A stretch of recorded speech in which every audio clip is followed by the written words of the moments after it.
Thank you, Rebecca. Thank you, Chris. As an introduction, I'm Neeti Tandon, and I am part of the technology and the lab organization within AT&T.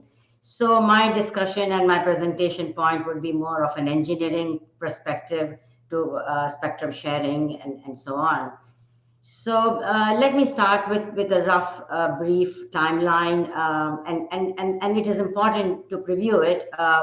So historically, if you go back to the 90s, the most of the licensing scheme was done was based on exclusive long-term licensing with renewal expectancy, and that those were the days when the technology was at 1G or 2G stage. Think about the technology during TDMA and GSM stage. And this industry has evolved a long way since the 90s and the last 25, 30 years. And now we're talking about technology enhancements in 5G. And in fact, now there are discussions in standards body on features and enhancement for 6G. And this has been made possible, and because this requires a lot of R&D and investments and even equipment upgrade and network upgrades. And that has been possible because of the historical exclusive licensing and spectrum certainty that comes along with it. Uh, Most recently, the new batch of spectrum that includes AWS-3 and CBRS, which also have been very, very successful in its allocation.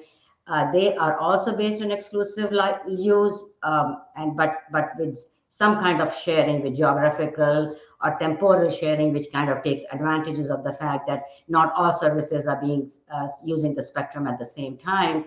The key to that spectrum sharing is, of course, technology advancements that I'll go through in my later slides, but also it requires a lot of careful planning so to maximize the use and maximize the spectral efficiency of these shared systems.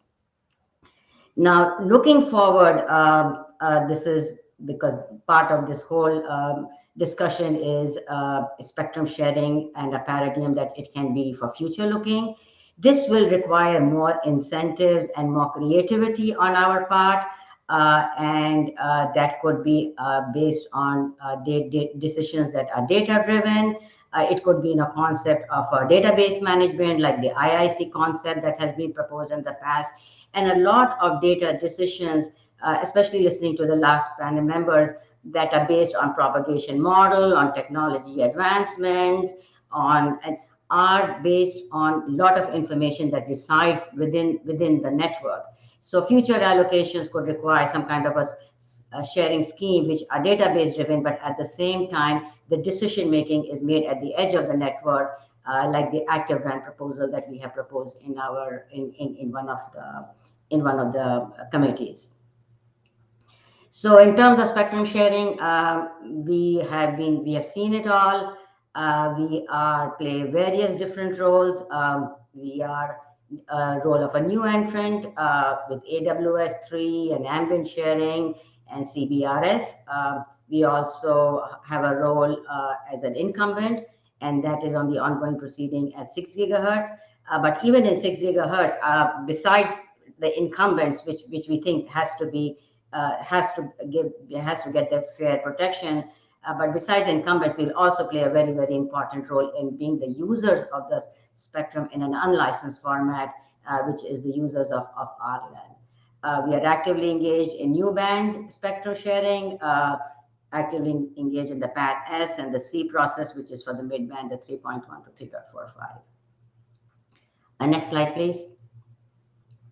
So now going back to the principle, what I do want to touch on the fact is that if you look the last 20, 25, 30 years from looking all the way from 1G, 2G, and all the way 5G, this industry has led innovations. It is not based, and these innovations are not based on any kind of a regulatory mandate, but they are self-driven because the mobility systems, they work on self-interference and controlling self-interference and coming up with features. And those features have been very, very useful, even when it is sharing systems and sharing networks across different kind of systems.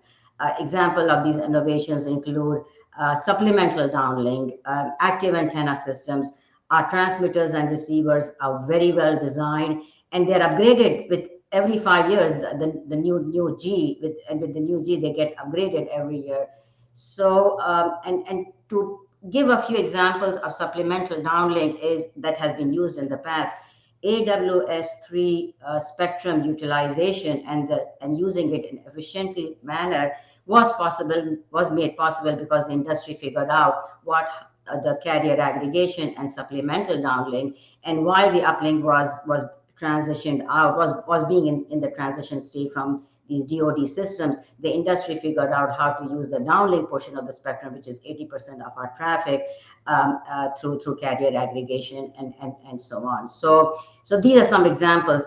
In the current C-band, active antenna systems are being used as a mitigation technique, whether it is coexistence with radio altimeters or whether it is coexistence with FSS. So the bottom line is that this industry has kind of set up a gold standard of being self-evolving and investing into upgrades as well as an R&D, and it is not driven through any kind of a regulatory mandate or so on. And as to sharing, we totally believe in information sharing. Our standards are open standards. Through the right set of ITU and 3GPP documents, one can get all the information that is needed for modeling systems, right from the network layout in urban, suburban, or rural environments to what the power levels are, channel formats, and in fact, even to the precision level and the quality level of how you can even model an active antenna systems. All those parameters are part of open documentation and can be easily obtained through ITU and 3GPP documents. And next slide, please.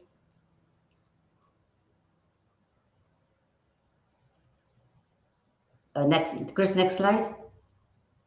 Okay, thank you. So going back to the principle, especially from an operator's perspective, what are the key considerations for spectrum sharing? One is a sharing regime, even though it is forward-looking and it is creative and innovative, but should have a technical feasibility to it. And technical feasibility is very, very much band specific and very much use case specific. So one size fits all kind of technical rules, I don't think that would work. But a technical feasibility that is band based and as well as what the systems are sharing is the path to the future.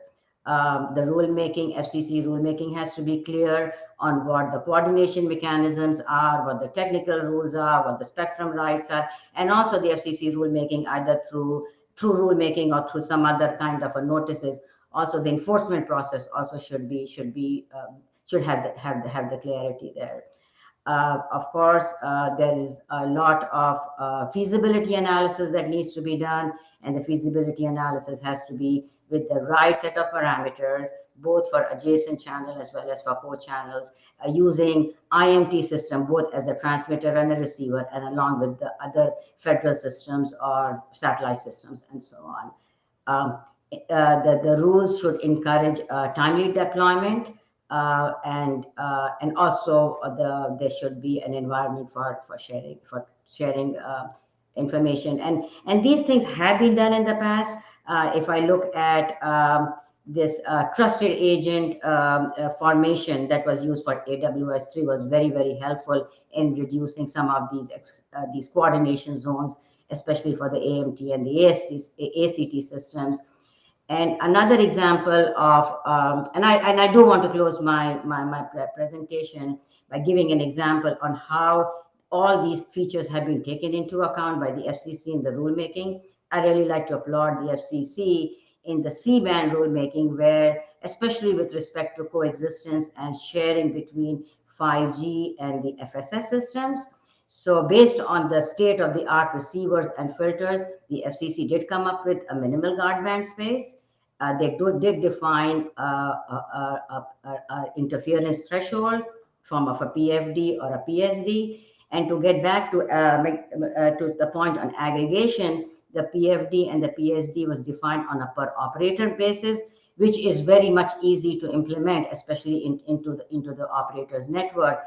And using those set of rules and principles, the operator could invest in the state-of-the-art antenna, state-of-the-art propagation model, use mitigations which are part of the 5G, like muting and nulling and so on, in order to coexist with the FSS. And also the enforcement of for this coexistence has also been kind of a role model that has been set up, because currently they're just two users, and if there are some issues, both the parties can easily work together, either modifying the antenna characteristics or power reductions, or using some of the mitigation techniques. So a model that has already been adopted by the FCC in sharing the spectrum efficiently and in timely manner, because it does give encouragement and incentives to both the parties to resolve interference issues, has been what the FCC did in the C-band proceeding, especially with respect to the FSS. So that's my presentation, and I think I'm out of time now. Thank you, Neeti. Let me just hand it over now to Mark Gibson from CommScope. Mark, do you want to give your opening presentation, please? We're still working on getting Brian Tremont back in, so. Okay, well, I hope we get there sooner or later, but that's great. Thanks, Rebecca, and hope to see you soon, Brian. Okay, next slide, please. So I'm concentrating my talk on you'll see next slide, Chris. Thank you. So I'm concentrating my talk really on the database-enabled sharing, AWS 3, and then the 3 gig, the other parts of the 3 gig band, and pulling out lessons learned from that. And most of those items are the subject of tutorials. I know Howard did one of them. I know Andy Clegg is doing one of them. I did one of them actually on this. And so a lot of the background is there, so I won't get into a lot of those details. So I'm going to address these things as it relates to the lessons learned. And some of the things we can do going forward. So, for example, TV whitespace started in 2004, and everybody thought it was going to be the next big thing. In fact, at one point they called it super Wi-Fi. And so FCC selected 10 database administrators, which is basically as many database administrators as showed up. And that typically is the way the FCC does it. They very rarely down select in these areas, just mostly because the bar is fairly low. Then about 5 years into that, the Middle Class Tax Act was passed, which reallocated the upper portion of the TV band to mobile, which is great, but that took away about 200 megahertz or 210 megahertz to be accurate, megahertz of spectrum from TV whitespace. Actually, it did two things. It took away spectrum from TV that could have been used for TV whitespace. And a lot of the TV stations that were up in that upper portion of the spectrum, which was above 614 megahertz, were relocated down into the lower portion of the spectrum, which was from 54 up to 608 megahertz with big chunks out in the middle. So what that did is it basically effectively removed a lot of the TV white space. And frankly, it really didn't make it super Wi-Fi anymore. What then ended up happening was all of the database administrators that had participated kind of left. The last one standing for a while was Google, and then Google left and Red took over. And Red is actually based out of France and are doing this for France and or in Europe and part of also in Canada. And Microsoft was using it for this project called Airband, which ended up meaning that the band, as opposed to having broad, super Wi-Fi capability, was really a niche play in rural and unserved areas. And so today, there are fewer than 300 TV whitespace deployments out there that are being managed, at least in the United States. Now, there are several international applications for TV whitespace, and in fact, Microsoft did a lot of work in the early mid-2000s to evangelize this in parts of third world countries, parts of Africa, parts of the Far East. So that indicated that the application was really, again, more of that type of an application. And I should have mentioned this earlier, from start to finish, from the time the public notice came out inviting proposals to be database administrators to the time the public notice came out granting full commercial deployment, it took 3 years, which is a fairly long time. So lessons learned from TV whitespace are: one, the band was plagued by regulatory uncertainty, and I think we heard this in the last panel. That's an issue. The FCC database testing delayed the rollout because the FCC did the testing themselves, and we'll probably get to that in the rest of the panel.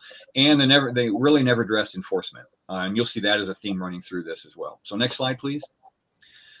So the next one was, or is, CBRS, and CBRS is still active, certainly. In full disclosure, our company was both a TV whitespace data administrator and a SAS administrator, and will be administrator hopefully for AFC, which is 6 gigahertz, we'll have to talk about in a moment.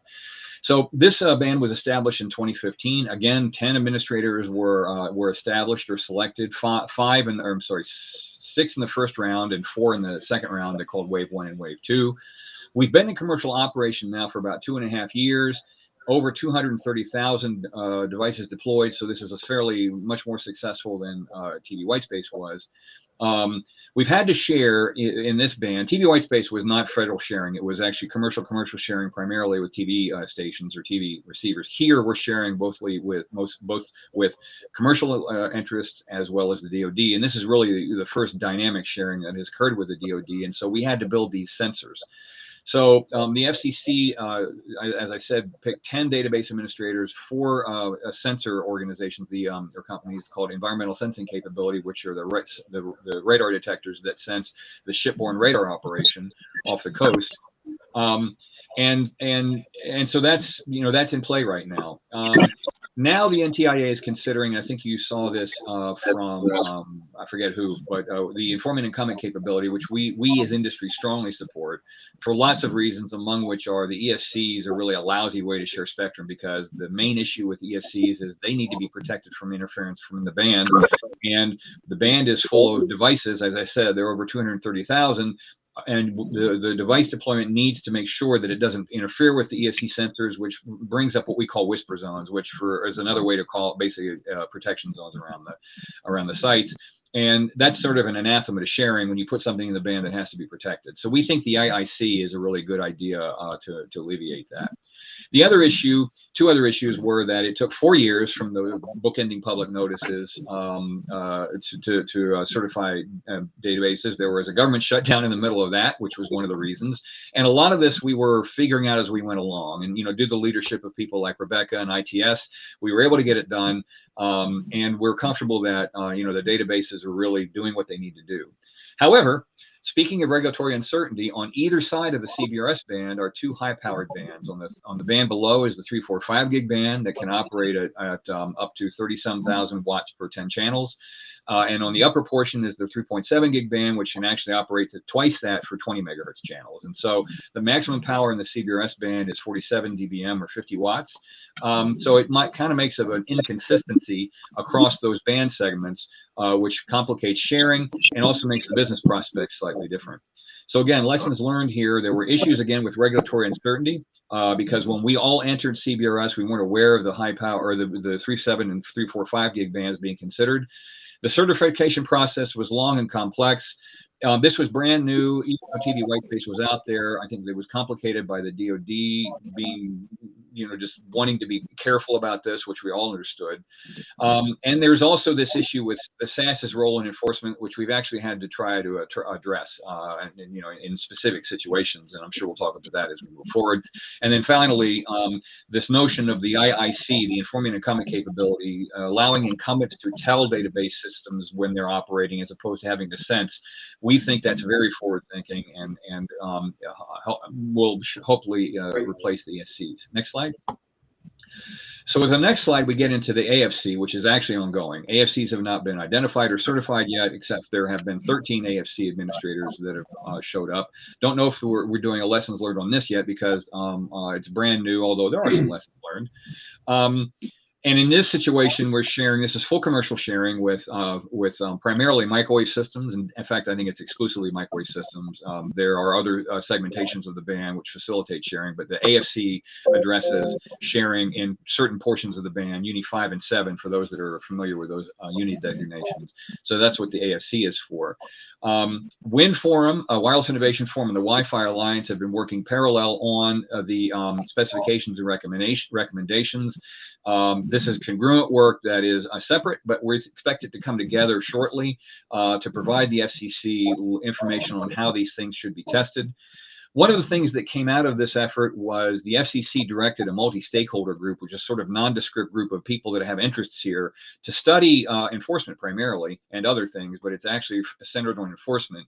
And this has caused a lot of consternation in the context of what enforcement looks like, because you have people that represent interests from incumbents, you have people that have interests from the new unlicensed entrants, and people that have interests for AFCs and others.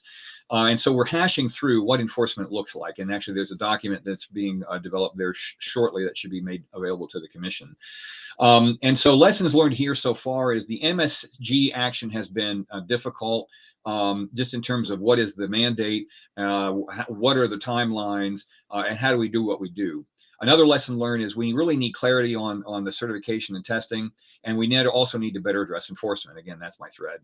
The next slide, please, deals with AWS, and broke these into the AWS 1 and AWS 3 because essentially it's the same spectrum. It was just made available at different times, mostly because of the DoD systems in there. The commercial systems are almost exclusively microwave, and this a service called BRS, which is the broadcast radio service, in the 2.1 gigahertz band, a little bit of spectrum there. However, and I think you've seen this, I think Howard alluded to this and others, in AWS 1, the theme that runs through these in terms of lesson learned is how industry engages with federal users in the context of what are you doing, how do we share? And so in AWS 1, it was left up to the new entrants as well as anybody that had an interest to engage with the DoD directly one-on-one. And by the time that engagement happened, one of the first things that was going on was to better understand how to share. And in the context of those discussions, this notion of a portal was developed to facilitate data exchange, and it was never a part of the rules. It came in after the rules were established. And this portal actually allowed for the sharing of data between commercial systems and DoD, so to effectuate coordination, which is what the Commission required. The other thing, too, is the AWS 1 band saw the creation of the Commercial Spectrum Enhancement Act, which is part of my lessons learned. And so in AWS 3, one of the lessons learned from AWS 1 going into AWS 3 is we need a better way to engage the federal and commercial users. And so CSMAC was used, and I think you saw this in a previous discussion. CSMAC is the Commerce Spectrum Management Advisory Committee. We were able to make that, and Brian and I were in the middle of that. We had some scars from that effort, but it was very good in enabling sharing discussions between commercial users and the DoD. It was primarily the DoD. There were other agencies as well, but it was primarily DoD. And I won't get into all the details around it. We can talk about it if we need to. But it was really a good facility to facilitate discussion. The problem was, though, by the time we got into those discussions, a lot of the initial analysis had already been done regarding the facility or feasibility of sharing. So what we did in those discussions was revisit some of the baseline parameters and then redid sharing. And in so doing, and Needy mentioned this, we developed this trusted agent concept, which allowed us to get access to confidential and classified information, or CUI. So by virtue of signing these NDAs, we were able to get into a little bit more detail of what these systems look like to better address how sharing should be done. So lessons learned across both of these was there was lack of clarity on funding of the early relocation. The portal was an afterthought, but we didn't know that then. There was no additional funding for NTIA for A efforts. You'll see this as a sort of a thread through these last two. We really need to confirm proper operating parameters early. Next slide. And now this slide deals with 3.1 and 3.4.5. And again, we're all familiar with these bands. In 3.1 or 3.4.5, which preceded 3.1, I won't get into the sharing situation, but I think Needy talked about this. AMBIT, which was the America's Broadband Initiative team, was developed sort of in secret, so to speak, to facilitate sharing of information. There was some commercial involvement or industry involvement, but by the time it was open more broadly to industry, the concept of the CPAs and PUAs was pretty much already established. And that discussion was done under the NDIA, the National Defense Industrial Association. And by the time it got there, we were really wondering, what are we doing? Because that concept of CPA and PUA had already been established, although there was some facility to share baseline parameters and information. And so one of the lessons learned that's really good to see here is the portal that was developed in AWS 1 and AWS 3 is being used now. And in fact, we're in that stage where the portal is being developed until September. And again, NTIA helped manage all the federal interactions with transition planning and costs, and same in 3.1. So as we get into 3.1, that band right now has not even been allocated. It was part of the broader thing, so it's sort of been somewhat allocated. There are a couple bills that describe that we're supposed to be looking for 200 megahertz. The NDIA and CSMAC sharing is now done under the National Spectrum Consortium under a group called PATHS, which has I don't remember what PATHS stands for, but it's basically it's a work group under the National Spectrum Consortium to study. Needy and I are part of that. And the great thing about that we were never able to figure out how to do in CSMAC is we have a facility to have the security clearances that are held by the contractor for NSC, which is ATI. That allows commercial federal discussion and sharing of information under a classified domain where we can really get into a lot of the details on how these systems operate and then can drive better sharing discussions. So if we go to the last slide, I'll characterize all of the lessons learned sort of in this last slide. Next slide, please. So lessons learned summary is it appears that each new sharing endeavor sort of has been treated as a new. And I think what we need to do is do more like what we're doing here, which is have official lessons learned. It would have been great at the end of all of these rulemakings if the FCC had conducted a formal and informal lessons learned NOI. NTIA did this after AWS 1, and that's what led to some of the changes for AWS 3. The engagement that's going on for PATHS is excellent in terms of the ability to allow for much more close discussion between commercial and federal entities. I really think this is what we wanted coming out of CSMAC. What we did in CSMAC was we actually focused discussion on this, and a lot of the recommendations come out of CSMAC actually were addressed by the NSC. We think, and this is our company's suggestion, that NTI really needs to be funded to support a lot of these commercial sharing and relocation efforts because the CSEA does not accommodate NTIA's efforts, but NTIA's efforts are foundational and critical to this. They do a lot of studying behind the scenes. They create the transition plans, or at least they don't create them, but they make them available. They are interacting with federal and commercial inside, and they're really pulling the effort out of hide. So if we can fund NTIA to do this, that'd be great. Longer term spectrum allocation needs to be allocation planning is really needed. That sort of speaks to itself. And then also enforcement needs to be studied in the realm of the commercial dynamic spectrum sharing systems. It's kind of really being left as an afterthought. A lot of this is being made up as it goes along, and we're kind of concerned that it's going to come back to the industry to figure it out. So we'd like to see more study of that. So with that, I think Brian is back. I guess he's not. Okay, back to you, Rebecca. No, I'm back. You're right. Oh, back. good. Can you hear me? Yes, sir. It's been a rocky journey. I've never had this much trouble. People usually don't push me onto the stage. I usually just go running on. But glad to be with you all and apologize for the technical difficulties. Yes, Mr. Davenport, our esteemed director of GA at Cisco. And before we go, though, Mark, for the record, the PAS stands for Partnering to Advance Trusted and Holistic Spectrum Solutions. Thank you, Brian. I don't know why that didn't just roll off your tongue. Yeah, it is a cute acronym, though. PAS. It is. It is indeed. All right. Mr. Davenport, newly minted at Cisco after a long career in a variety of spectrum roles. We turn it over to you next.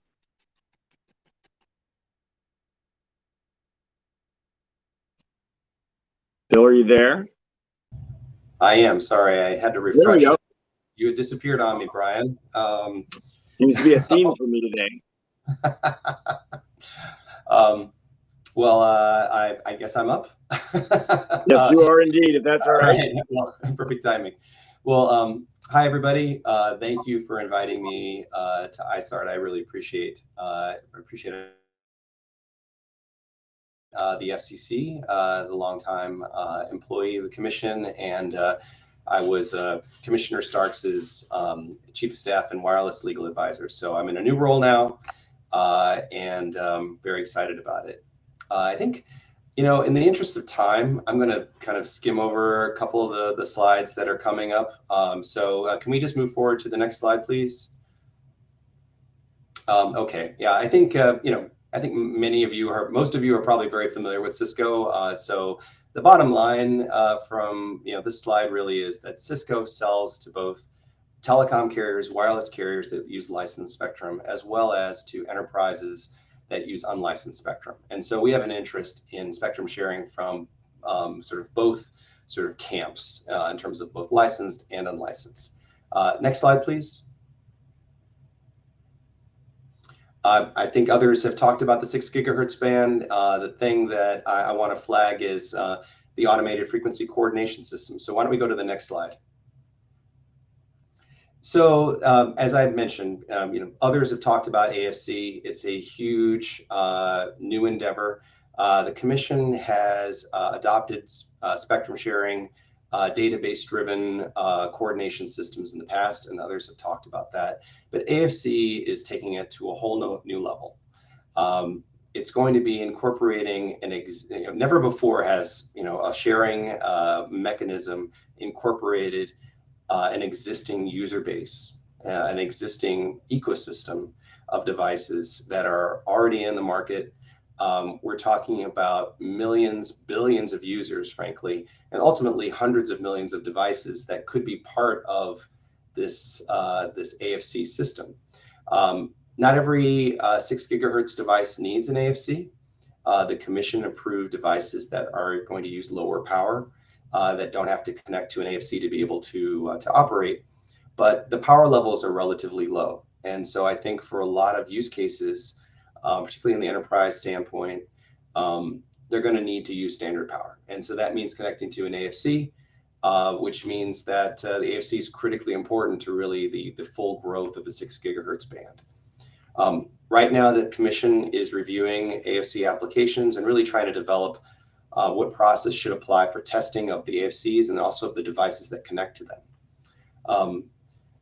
Others have mentioned enforcement, and that is something that is definitely top of mind with respect to the AFC, because historically, and this is speaking as someone who worked in enforcement for a long time, the FCC has approached interference issues from the standpoint of identify the source of the interference using direction finding or whatever it might be, and then going out to the source and saying, turn it off or fix it or do whatever you need to do to stop the interference problem.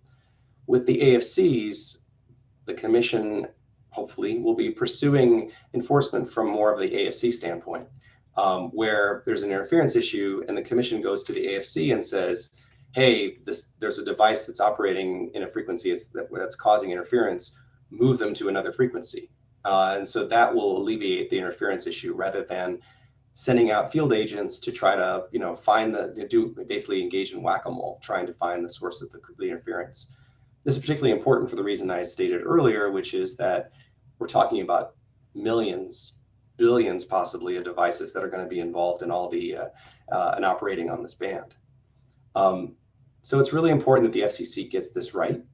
And we appreciate all the hard work that the Office of Engineering and Technology has spent in developing the system and working with us on testing.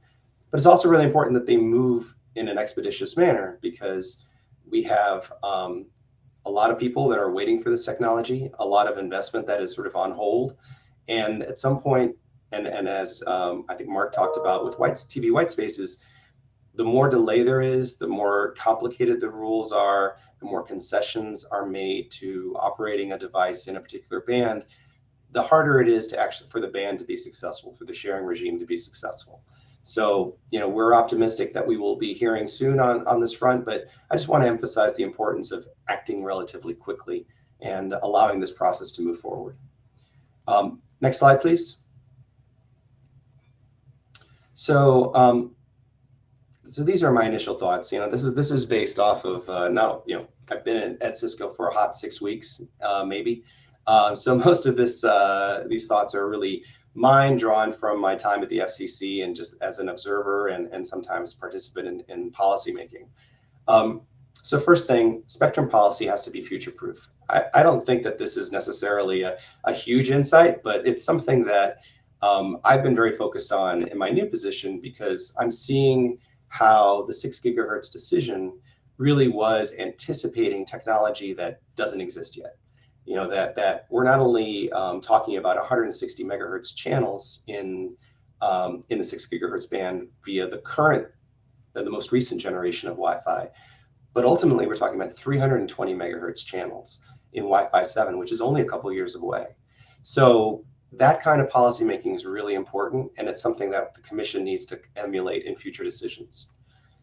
Second thing, regulatory leadership is critical.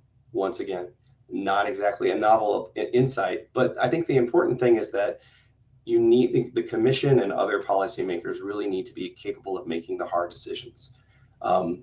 You know, there's always winners and losers in every spectrum proceeding, and there's lots of money. I'm so sorry. Sorry? Oh, okay. I was just going to say that it's very complicated technical and policy arguments, financial interests are at stake.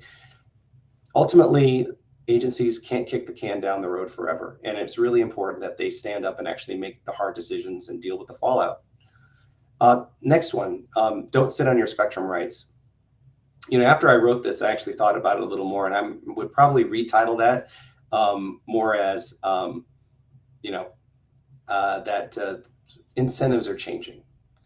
One of the things that's happened in the last couple of years with the FCC is that the Commission is starting to look at spectrum policy from different standpoints. Like, for example, the receiver performance notice of inquiry is re-examining the role of receivers and really thinking about whether or not receiver design and performance needs to be more rigorous and more protective of spectrum in the future, as opposed to simply complying with our current interference environment and avoiding interference to others.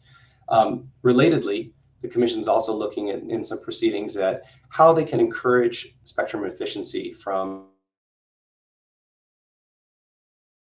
this is sort of changing over time, and I think that these proceedings are really kind of like a bellwether for a new attitude with respect to spectrum policy. And then lastly, FCC and NTIA resources. Both of these agencies always need more money, always need more time and more people. But one of the things, and Mark alluded to this earlier as well, I think that with these hard spectrum policy decisions, really having an objective party that can actually do the technical analysis for the agencies and cut through the advocacy, because you can have great engineers on both sides, but they always have a point who can do the technical analysis on behalf of the federal government, and the agencies can then use that analysis for their decision making. Hopefully I didn't get cut off. I saw my screen kind of flicker for a little while, but that's basically it, and looking forward to the conversation. Thank you, Bill. And although it's government's loss, the American people's loss, we're excited to have you on the commercial side and as a member of the Cisco team. I want to introduce Scott next, who is a satellite entrepreneur as well as a professor of aerospace engineering at CU, and who joined our panel this morning. So he gets extra gold stars of appreciation from the entire ISART community. So with that, Scott, we expect you to go for 10 or 20 minutes, whatever you were able to plan during the course of the afternoon. All right. Well, thanks, Brian. And I know, as a faculty member, we operate on 50-minute time blocks, so you guys will just have to bear with me. I don't know. I sent a few slides over. They may not have come through. If not, I can just start, going extemporaneously. But I did want to say, as way of introduction, this is a panel on industry lessons learned from spectrum sharing. As Brian indicated, I'm not an industry. I'm a faculty member, and I will also say I don't know that I have a lot of lessons learned to provide from spectrum sharing, but I think what I do bring is a perspective of the emerging satellite industry. In fact, the emerging new space commercial small sat industry, which I've been involved with.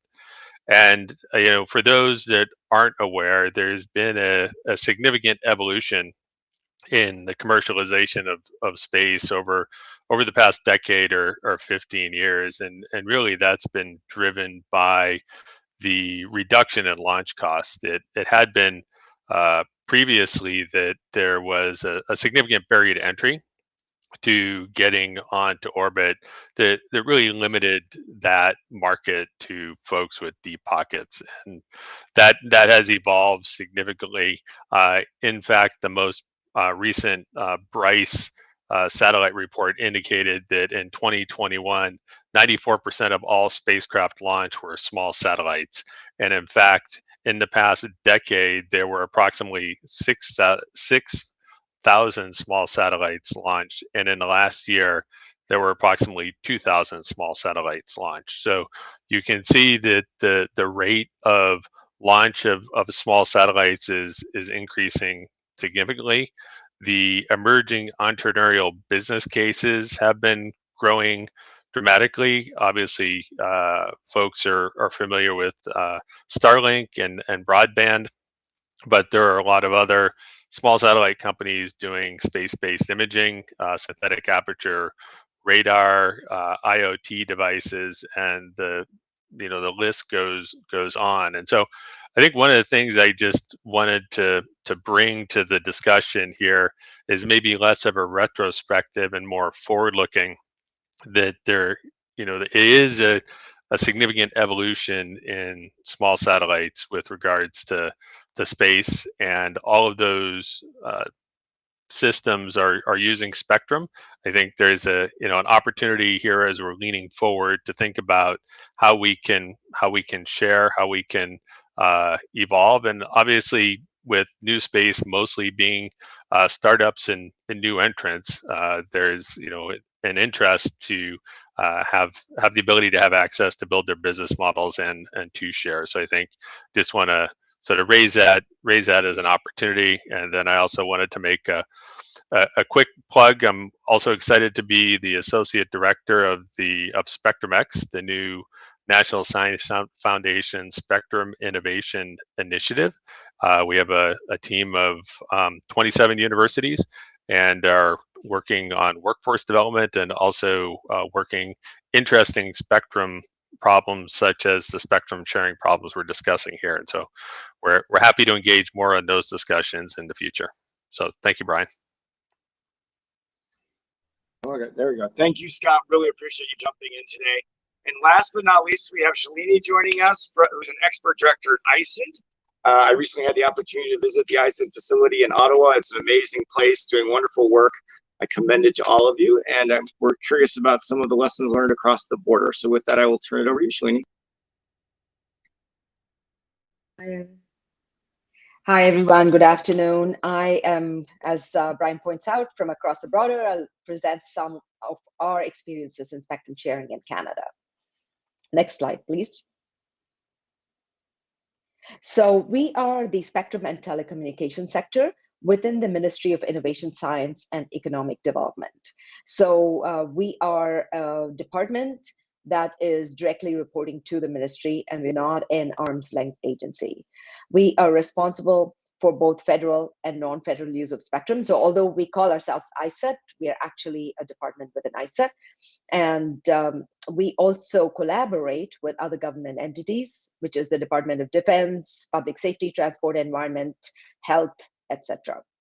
And within our mandate, we have everything from applied research, which is done at the Communications Research Center, to international negotiations. We have people at the ITU and other international bodies. We set policy, including auction and licensing. We do the legislation, regulation and implementation, including certification, compliance enforcement, etc.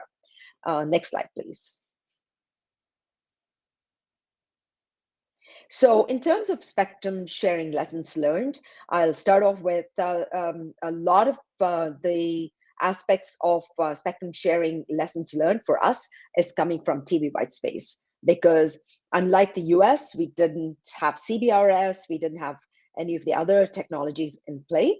So our lessons learned is primarily from CBRS from a spectrum sharing perspective, with a database-driven spectrum sharing model.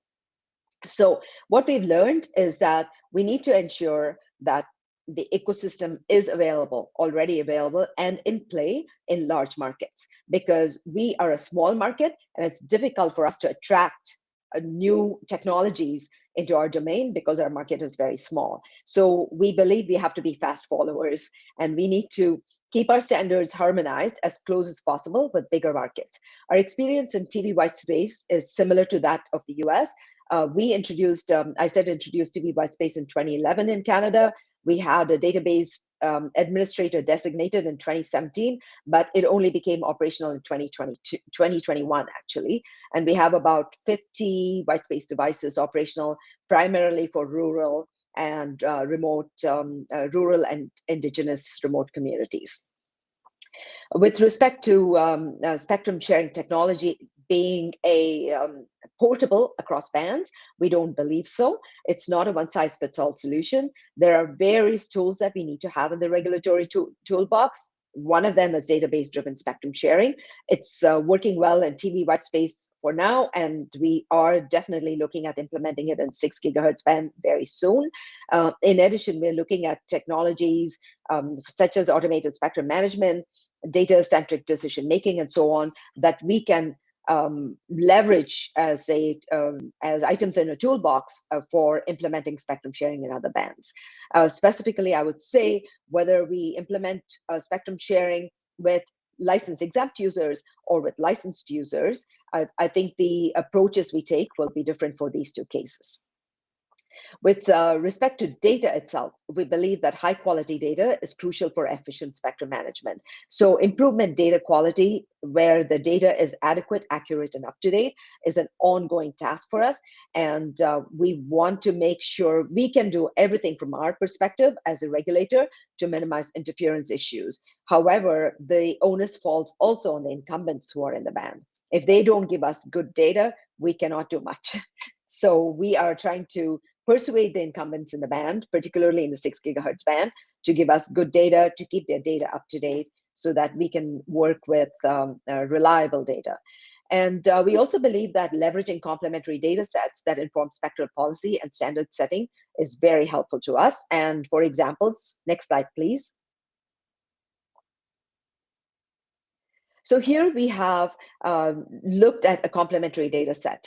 Because we are hearing a demand for a possible mix of business cases. It could be rural operators, it could be forestry, agriculture, oil and gas, mines, etc. And in the rural environment, yes, of course, a band may be used by commercial mobile or maybe licensed to commercial mobile, for example.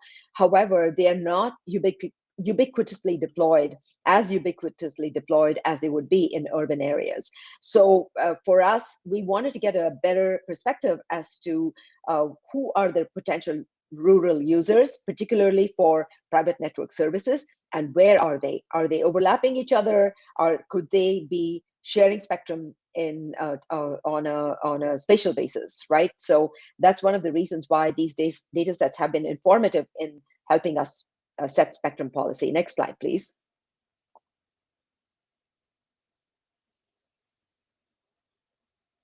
And similarly, with respect to urban use cases, we can see that we have a variety of potential users, although there is 5G to be covering, expected to be covering these areas really, really well.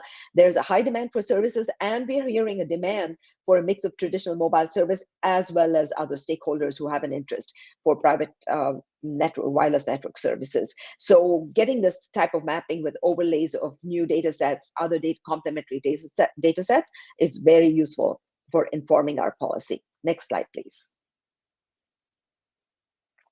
So what's next? In terms of database-driven spectrum sharing, we are currently in consultation for the standards for 6 gigahertz standard power use with AFC, and we have allocated 950 megahertz of the band between 5875 to 6825 megahertz for use with standard power devices and AFC.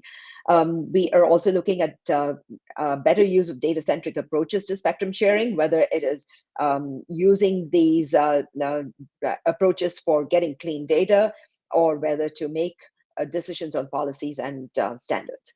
So we're also looking at policies and mechanisms for 5G small and private network operations, where we are examining, we've consulted on unused licensed commercial mobile spectrum being shared for such types of services, and we are in the decision phase right now. And we're also potentially consulting for a new licensing model for 3900 to 3980 megahertz in the midband, as well as in the millimeter wave bands. Thank you very much for your time, and that's it from my end. Thank you, Shalini. Thank you very much. And we're going to go to some questions now, and I might beg our panelists to go a little bit over since we had all these technical difficulties.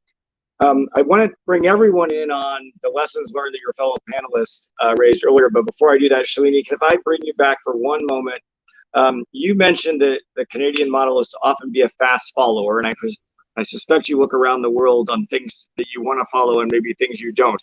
Have you seen anything that maybe hasn't been discussed elsewhere in the world that might provide some interesting lessons learned in modeling for purposes of spectrum sharing going forward?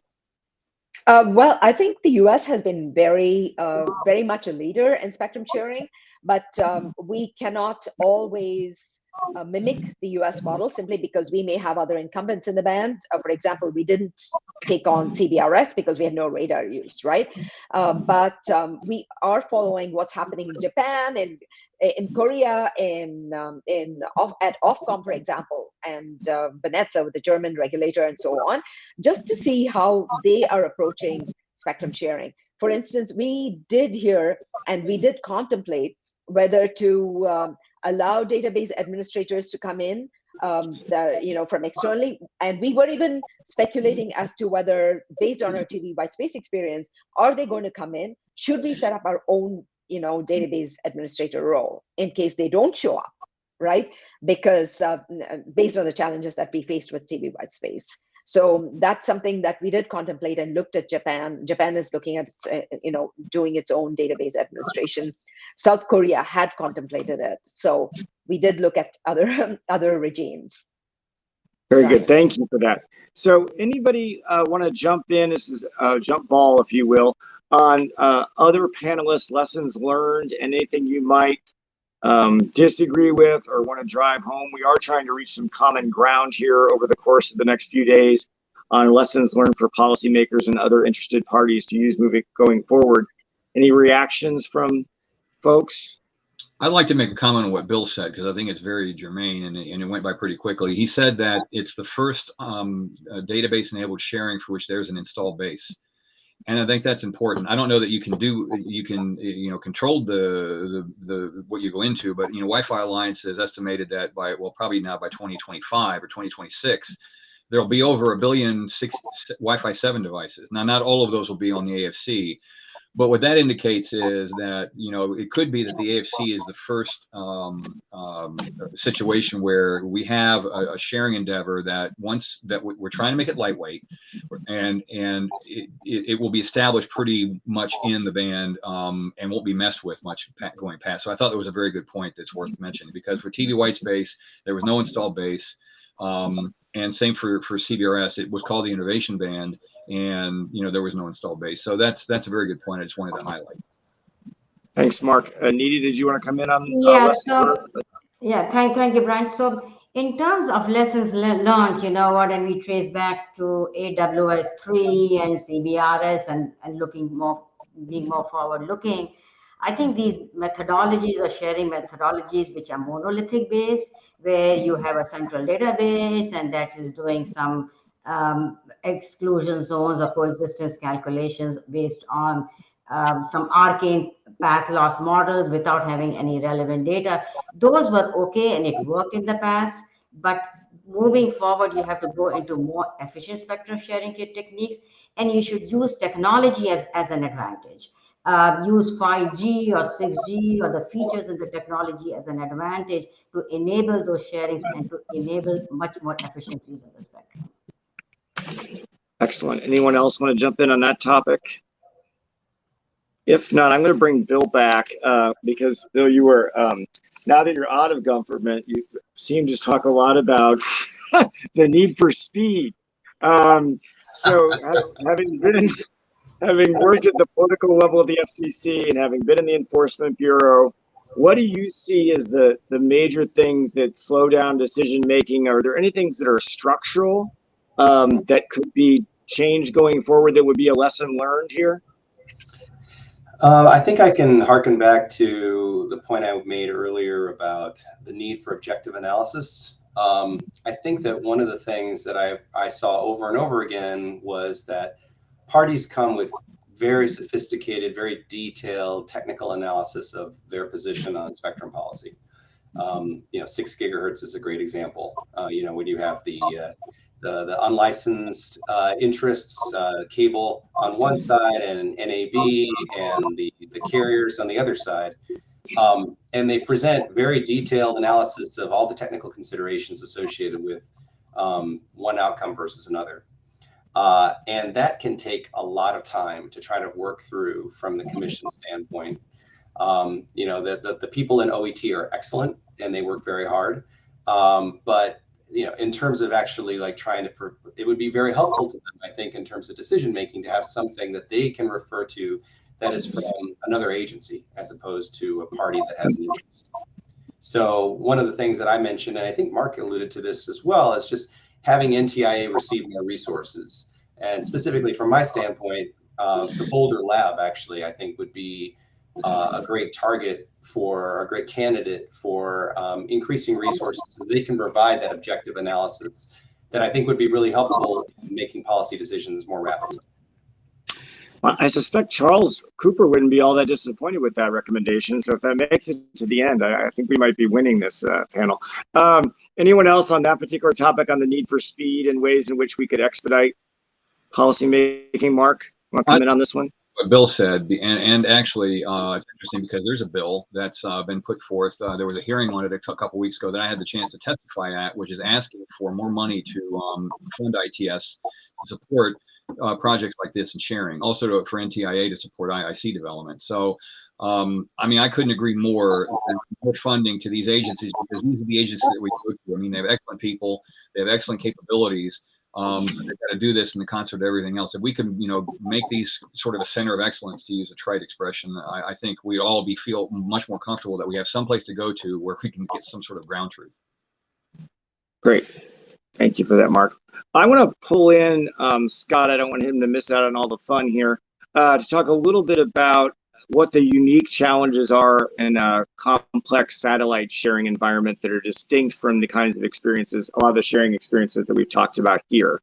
Scott, do you want to talk about some of those unique challenges? And I'll probably bring Mr. Davenport in on this one because he has some satellite sharing experience as well. So, Scott?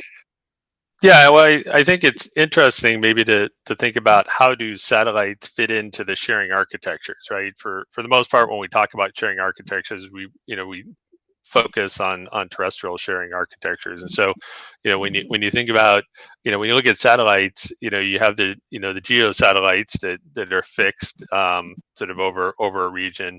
But there's been a rapid evolution of non-geostationary satellites, so spacecraft that are very transitory, come over a region, they persist for a few minutes, maybe 10 minutes, and that's a very dynamic environment. And when you think about the spacecraft, there's also different operational use cases. There's the command and control, which you need to have robust for health and safety of your spacecraft, and then there may be data backhaul that you've got some more flexibility with. And then I think the other thing that maybe doesn't get the attention it maybe should is the scientific use cases of spacecraft. Spacecraft are used significantly for gathering data for weather forecasting, passive radiometry, and those systems are sensitive to terrestrial emissions. And so that the question and the thoughts about how do you manage maybe a non-commercial use case, which is often harder to sort of engage in the conversation with some of these challenges. So I guess I'm more asking questions to the experts here than providing answers, but it's sort of some of the challenges that I see emerging. I certainly, Scott's raised a lot of interesting questions. I think, I would say that, I alluded in my remarks to the issue of sharing amongst satellite operators as something that the FCC is taking a fresh look at. historically, the commission has approached the use of spectrum in certain bands through the mechanism known as a processing round, where somebody applies to operate a satellite constellation in a given band, and the commission says, all right, well, now that we have an application from someone, is there anybody else that's interested in operating in this band? And not long after the commission starts to grant approvals, there's sort of a race to launch your satellites into the band first, because ultimately the entity that's there first gets priority in many respects.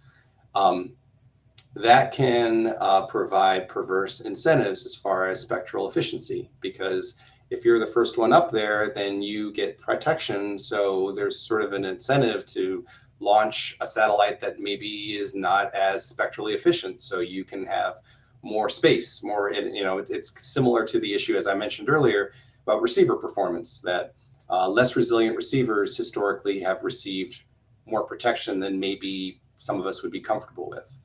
So I really am heartened by the commission's actions on both of those fronts to kind of take a fresh look at, maybe we need to have incentives at the front end to encourage receivers, to encourage transmitting parties to start their operations from a more spectrum efficiency standpoint, so that future spectrum uses, there's room for basically more folks over time. And let me add one more thing, Brian, to what Scott said. You were mentioning the passive systems. WIN Forum, Wireless Innovation Forum, has an initiative that actually is chaired by Kevin Gifford. If you're not aware of it, you might talk to Kevin, or I can talk to you about it after the fact. It's called Passive and Active Spectrum Sharing, where we are studying how we can effectively share with those systems. And what we've had, and this started back in November, I believe, we've had some fascinating presentations from folks that use passive satellites and passive sensing to study fascinating things, cosmos and all that stuff. And so Kevin is driving this along with Andy Clegg, and several of us are participating. The next step then is to transition into how can we effectively protect them, because they're across all the spectrum. So I would recommend, if you're not aware of it, talk to Kevin. Great, thank you, Mark. I do think, as we've just touched on, the satellite-to-satellite sharing regimes are more complex than they often get appreciation for, and have not had as much academic work done around them. And I think that's super interesting. And the incidents of satellite terrestrial sharing are littered with some fairly unsuccessful models, unfortunately, to date, including 12.2 to 12.7. And so there's some interesting work to be done there as well. I do want to invite our audience to, we have a few minutes left. If you have questions, please do put them in the chat. We would welcome those. One thing that I think everyone touched on in various ways, shapes, and forms is access to quality data, and the importance of having access to quality data early. So I want to throw open to the group, I guess first, are those problems different for commercial users versus for government users? And B, are there paths to solving the data problem that we can think about as a lesson learned? It looks like Nita's going to jump in on this one, so thank you.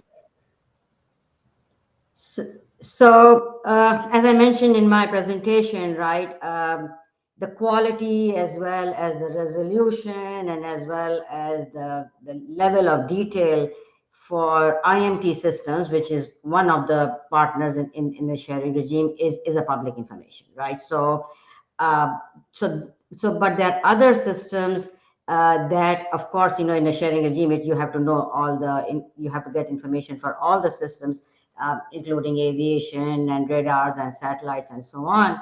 So what I would invite the regulators, and that's where the role of the regulators come in, is to identify what are the important parameters in a sharing environment and try to disclose that either in a public setting or do anonymous data or do some kind of a trusted agent. And this current Path C process and the Path S process that has been set up is also a good way to identify that kind of a shared data. And another important point in sharing data is not just for the extent of this feasibility study, but it does give confidence to different parties, and it helps in reaching a consensus.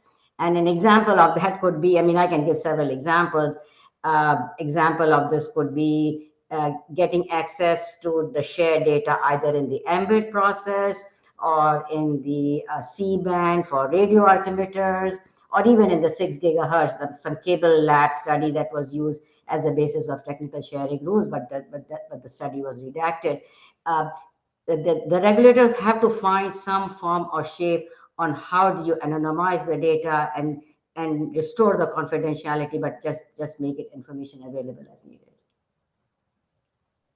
If I can go back to those points, it felt like there might be two threads there. One, at least, certainly, is the confidentiality and anonymizing the data. Another thread that has been brought up, I think, at various times is the incentive of the various parties involved to share it or not share it. I can see how there'd be certain structures available for the confidentiality. How do you think we tackle the incentive problem for parties to share the data early so that these regimes can be developed in the first instance, particularly in cases where they might not be super enthusiastic about having other users in the band? So, and again, I mean, these incentives have to be self-driven. So again, I go back to my example on the C-band with FSS. Timely transition, and even working while the transition is happening, working on a core channel and an adjacent channel basis, the incentives are there in the rules so that the two parties can get together and create incentives for sharing the data, as well as and coming up with mitigation techniques. So I think it should be an arrangement, and incentives should be done in the rulemaking that is an arrangement between the two parties that drive towards the sharing of the data. Well, I can add to that based on our experience, Brian. The data, we sort of live and die in data. And so what we've come up with ways is to get through that. So for example, in a previous panel, Howard McDonald referred to what we did in AWS 1. It was AWS 1 or AWS 3, which is this thing called the randomized reel. And what that was, and Needy referred to the trusted agent. So what that was, it was a cellular laydown that was provided by one of the mobile licensees, one of the major ones, to us actually, is ComSearch at the time, and it was their, I believe it was their PCS laydown, because it was close to the AWS frequencies, to randomize the locations, because that's probably the main problem that people have, and that data set was used extensively for the analyses that I referred to in the deck. So I think the couple things is, one is being able to come up with creative solutions around some of the concerns that Needy talked about, and then the trusted agent. If there's some entity, and again I looked at NTIA and ITS, we actually provided them information as well in CBRS.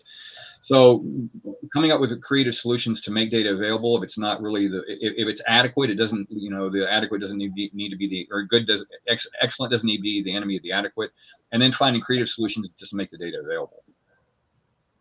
And Brian, to that point, I would like to add is, between the randomized real data that we have shared, right, as well as the layouts that are available in your 3GPP documents, right, because they do come up with network settings and distances and assumptions on antenna heights and so on.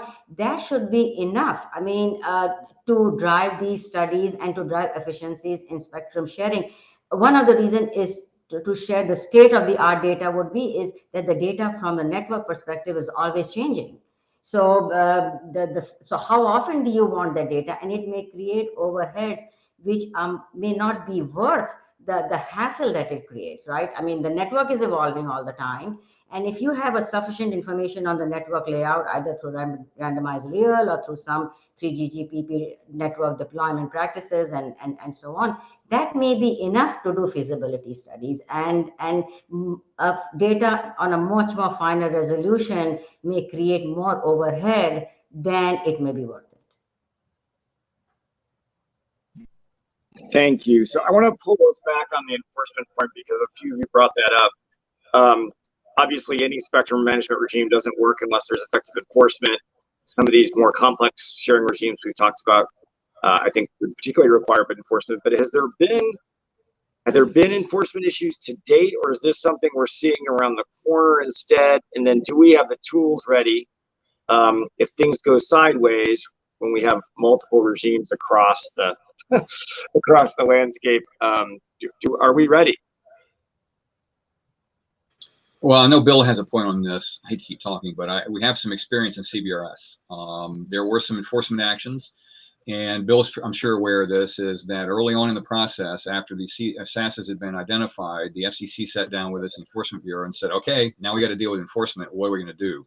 How are we going to use these SASs, not to facilitate enforcement, but in the whole enforcement picture?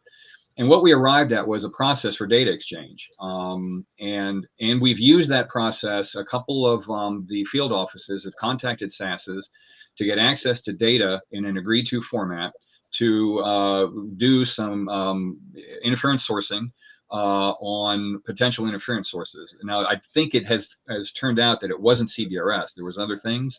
But that's a good example of how the process works, and it really worked. It took us SAS administrators sitting down with the Enforcement Bureau with the appropriate oversight, regulatory oversight, and coming up with a process that did not put SASs in the position of being bounty hunters for their own customers, which is, I think, a big problem we've got to be aware of, and that's going to happen, I think, in AWS in the FC in a big way. So that was one way that it's worked. I think that it is, the FCC, I think, has the tools that it needs to be able to do enforcement in the spectrum sharing context. It's, as Mark alluded to, with respect to the CBRS, we also have the examples from the 5 gigahertz band where there was sharing of unlicensed operation with weather radar operated by the FAA. So I think that it is, and there were a number of enforcement cases that involved those operations where field agents were able to use direction finding equipment to be able to identify the sources of interference and to ultimately resolve the issues. But as I mentioned in my remarks, my focus really is on the AFC as a problem solver rather than leading to any kind of enforcement action against parties. So it's really more about if there's an interference issue, working with the AFC to move the offending device to another band where it's not going to cause interference. I think that is probably going to be more useful because we are talking about so many more devices that it's just not, realistic to expect that there's going to be enforcement actions brought against parties causing interference. It's really going to be more about resolving the interference and then preventing it from happening in the future. So Brian, if I can add here, especially with respect to 6 gigahertz and listening to what William has to say, and here I'm speaking as an incumbent, right? As an incumbent on 6 gigahertz with fixed microwave links. So this problem of enforcement will get impounded in 6 gigahertz because, as William mentioned, there are millions and millions of devices. So as an incumbent, the incumbents have to feel confident in the enforcement process. So there has to be a clarity on identification and reporting and as well as spectrum rights for the incumbents have to be protected, whether it is with respect to 6 gigahertz or whether it is respect to 3.5 gigahertz for radars. Incumbents have spectrum rights that have to be protected, either through AFC or through some kind of an enforcement mechanism. And another important point is that the recent dialogue that happens in the industry is there is a tendency to build these fortresses around your services, right? And one of the reasons could be is because there is no confidence on the enforcement process. So once you have some confidence, then the parties would be much less restrictive and would be more open to an agile scheme, and that can be updated, as things move along. So so the confidence building due to having the right set of enforcement will come a long, long way for spectrum sharing. Can I bring you in for 1 second just to share a little bit about how enforcement works in Canada, just so folks have a little bit of an international perspective? Sounds good. Thank you.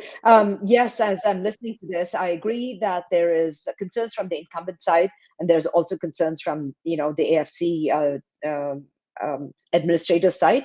So in Canada, the responsibility for dealing with enforcement, to dealing with the interference issue, does lie with ISART first and foremost. So we take, if we receive a complaint, it's usually our regional offices. And as Bill pointed out, they do their field testing to see where the interference is coming from.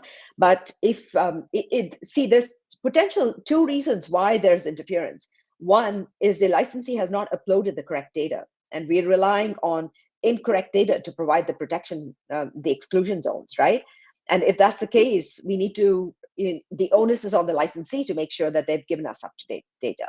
So we can't always blame an interferer or the DSA administrator as a source of interference. So we're looking at the incumbents, the administrators implementing the correct exclusion zones, as well as the device that is the interferer. So we are open to being open-minded and saying we will take responsibility to make sure we're having these conversations between the licensee, the incumbent licensee, the DSA administrator, and the potential interferer, and try to figure out what's going on, and then do the enforcement accordingly.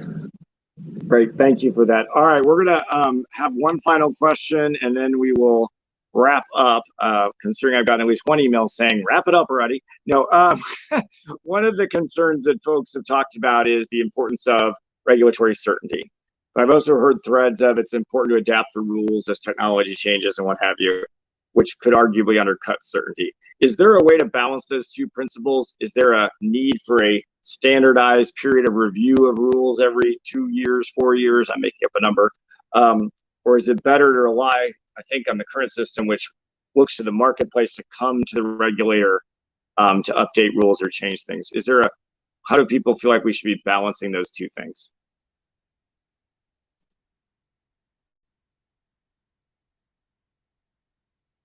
Got no takers on the philosophical question? Okay, here we go. Thank you.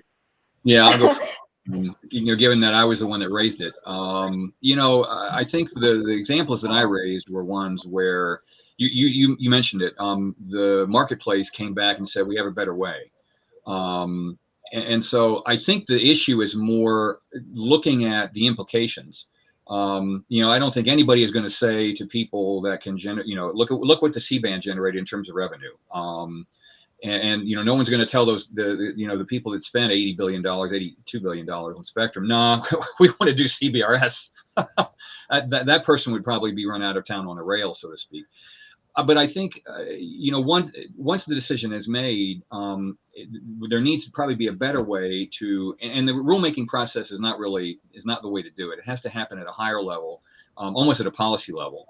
So I don't know. Those are the problems, and Bill may know from his time at the commission a little bit better. But those are the issues we have now. I think with AWS and 6 gigahertz, we've got a lot of clarity. But I will say, as an example, and here's some regulatory uncertainty: the industry is struggling over very niggling parameters on how to do propagation. However, the FCC put propagation models in the rules, so it's kind of like being halfway there.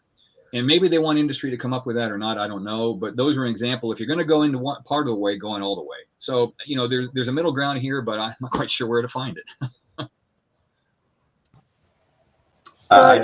Go ahead, Nidhi. So, Mark, I kind of tend to differ with you. So a little bit on the, at least on the piece of the propagation parameters, there is a difference in setting up a regulatory framework and technical rules versus standardization, 3GPP or IEEE type of standardization. And FCC cannot be in the role of setting up standardization, right? So they'd have to come up with a framework, and they have to provide incentives to all the parties in the industry to come up with an agreement, right? And even if their agreement cannot be reached at that time, FCC always has the flexibility to step in, and it doesn't have to be a rule change. It could be through indirect incentives, or it could be through a KDB.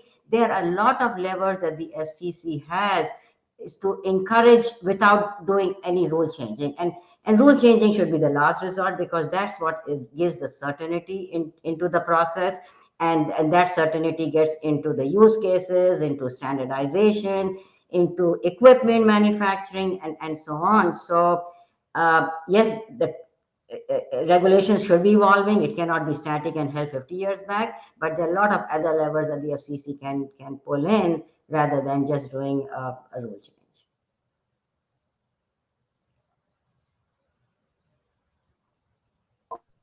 Are we good for the good order? All right, Bill, we're gonna let you take a pass then.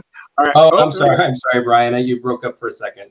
I'll be really fast. I mean, and I think it really just, my view ties to stuff that has come up already, which is really, I think the idea of lessons learned reports is something, or a look back after a certain amount of time. I think that's a great idea. It's something that actually my former boss, Commissioner Starks, proposed in other proceedings. I think it would be incredibly helpful. And the second thing is, like I said earlier, when you set the rules, you need to account for all the different spectrum uses in the band and in adjacent bands, and really set expectations about the level of protection that everyone's going to be entitled to, as well as encourage spectral efficiency from the get-go when you're authorizing use of a band. Great. We'll let Bill have the final word. Thank you all of our great panelists. Scott, thank you so much for jumping in today. We really appreciate it. I apologize for the technical problems that made us run long, but I look forward to everyone joining us tomorrow, and I think I'm going to turn it over to Eric. Thanks, everybody. Great job. Thanks.